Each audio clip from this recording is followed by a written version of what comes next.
अस्सलामुअलैकुम वरहमतुल्लाहि वबरकातुहू। उम्मीद करता हूँ इंशाअल्लाह आप खैरियत से होंगे। अल्लाह आप सबको तंदुरुस्त रखे और सलामत रखे, दुनिया की तमाम बीमारियों से आप सबको महफूज रखे। ऐसी दिली दुआओं के साथ आप हजरात की खिदमत में पेश हैं हम हार्ट के मुतालिक नुस्खा लेकर। तो जिस भाई को हार्ट की प्रॉब्लम है उसकी छोटी सी आपको हम एक अपने तौर पर एक पहचान बताते हैं। अगर किसी को लेफ़्ट साइड के शोल्डर से पेन होता है और वो बाजू में उतर जाता है, या फिर लेफ़्ट साइड शोल्डर से और बाजू से लेके और पहुँचे यानी पंजे तक आपको कहीं ना कहीं सुन्नपन रहता है, तो ये हार्ट के ब्लॉकेज की पहचान है। अगर सेम इसी कंडीशन में राइट साइड को भी होता है तो ये भी हार्ट के ब्लॉकेज की ही पहचान है। तो किसी भाई के साथ लेफ़्ट शोल्डर से राइट शोल्डर से सुन्नपन बनता हो तो आप समझ लें कि आपके हार्ट के अंदर ब्लॉकेज होना शुरू हो गए हैं। इसके अलावा अगर किसी को चलते समय सांस फूलता हो और ऑक्सीजन लेवल कम हो गया हो, आपका सांस घुटने लग जाता हो, तो समझ लो आपके हार्ट में ब्लॉकेज बढ़ चुके हैं और आपके लंग्स को पूरा ऑक्सीजन नहीं मिल रहा है। तो ये भी आपको हार्ट की पहचान है। अगर किसी को खाना खाते वक्त हद से ज़्यादा पसीना आता है, यानी आपका माथे का तर हो जाना या आपके चेहरे से बार बार पसीना निकलना और लंबे तादाद में पसीना का बहने लग जाना, तो ये भी एक हार्ट के ब्लॉकेज की पहचान है। तो ये तमाम सूरतें हमारे जिस्म के अंदर जब पैदा होती हैं, जब हमारे हार्ट के ब्लॉकेज कम हो जाते हैं और हमारा जो ब्लड पंपिंग प्रेशर है वो लो हो जाता है।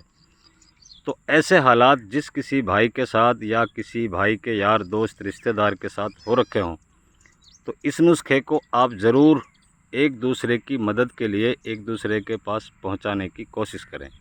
तो नुस्खे में हम आपको 5 चीज़ें नेचुरली बताते हैं, कुदरती, जिनका आपको 1% भी कोई साइड इफ़ेक्ट मिलने वाला नहीं है, और नुस्खा आपको किसी भी पंसारी की दुकान से आसानी से मिल जाने वाला है। ऐसी कोई चीज़ नहीं है जिसके लिए आपको ज़्यादा धक्के खाने या भटकने की ज़रूरत है। तो 5 चीज़ें क्या हैं और क्या क्या क्वांटिटी में हैं, किस तरह यूज़ करना है, इस पर आप बस थोड़ा सा तवज्जो दे लें और इंशाअल्लाह आपके हार्ट के ब्लॉकेज पूरे तरीके से ख़त्म हो जाएंगे। तो नंबर 1, आपको 50 ग्राम अजवाइन लेना है, 50 ग्राम आपको जीरा लेना है और 50 ग्राम आपको सौंफ लेना है। इन तीनों चीज़ों की मिकदार 50-50 ग्राम आपको लेनी है। अब चौथी चीज़ आपको मेथी दाना और 5वीं चीज़ अलसी के बीज, इनकी मिकदार आपको 100-100 ग्राम रखना है। पहली 3 चीज़ों की फिर से आपको दोहराता हूँ। मिकदार 50-50 ग्राम अजवाइन, जीरा, सौंफ, तीनों की क्वांटिटी 50-50 ग्राम। मेथी दाना, अलसी बीज, दोनों की क्वांटिटी 100-100 ग्राम। क्वांटिटी का आप इसमें खास कर ख्याल रखें, क्योंकि इंसान के लिए वही चीज़ उसी हिसाब से तैयार की जाती है जिस हिसाब से उसका क्वांटिटी नमूना होता है।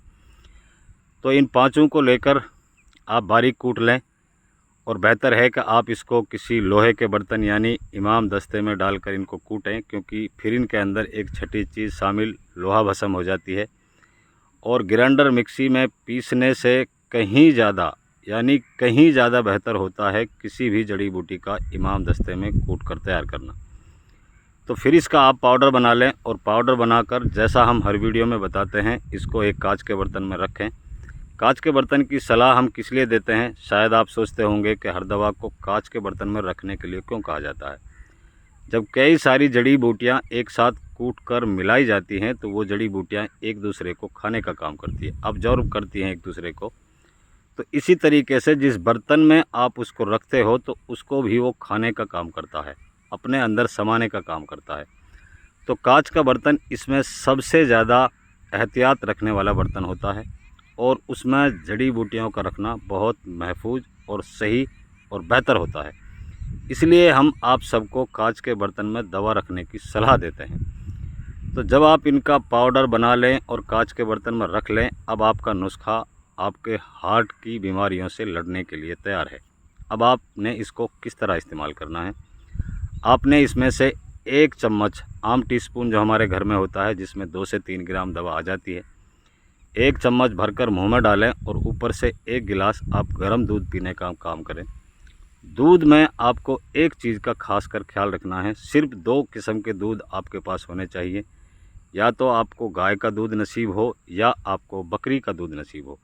तीसरे किसी दूध का आप इसमें इस्तेमाल ना करें, क्योंकि इन 2 दूध से बेहतर कोई तीसरा दूध नहीं होता। इसके अंदर भी आप 25% पानी डालें और 75% दूध को रखें। इस दूध को खूब उबालें और उबालने के बाद में इसको नीचे उतार लें। उसके बाद में फिर इसको आप एक मर्तबा छान लें।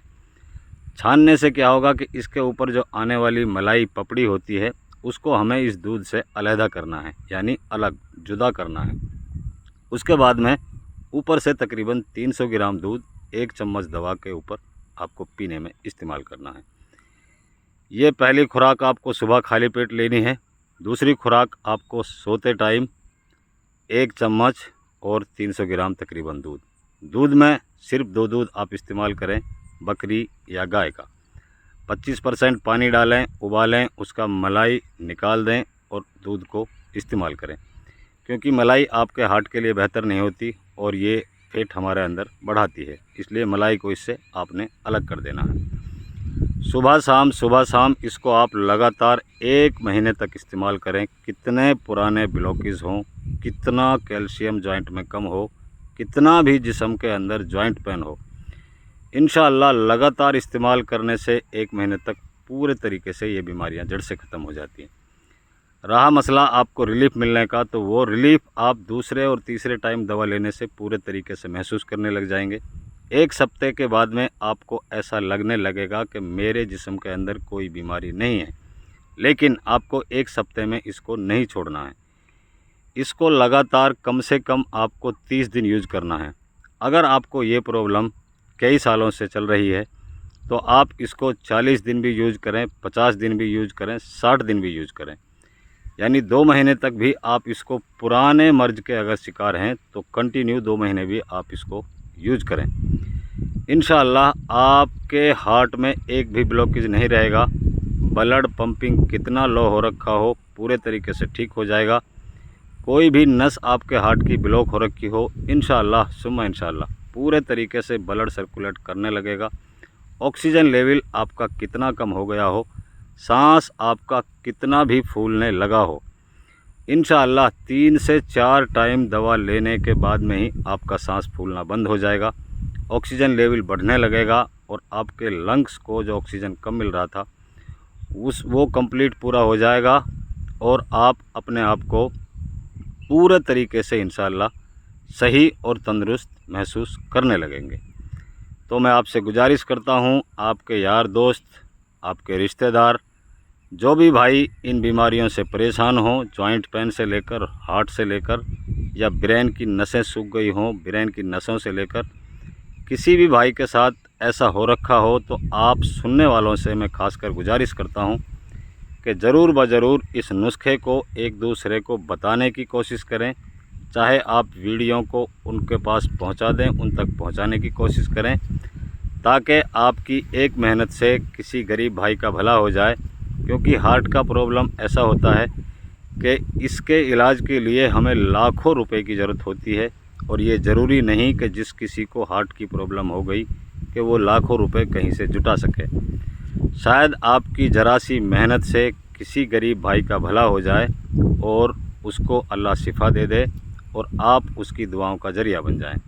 तो मैं आप सबसे सुनने वालों से ये गुजारिश करता हूँ और अर्ज़ भी करता हूँ कि हमदर्दी की नीयत से इस वीडियो को एक दूसरे तक पहुँचाएं और उनसे गुजारिश करें कि इस वीडियो से अपने लिए, अपनी बीमारियों से छुटकारा हासिल करने के लिए इसको अपनाएं और इसको ज़रूर आजमाएं, ताकि अल्लाह आपके बीमारी का ज़रिया इस नुस्खे को बना दे और आप पूरे तरीके से ठीक हो जाएं।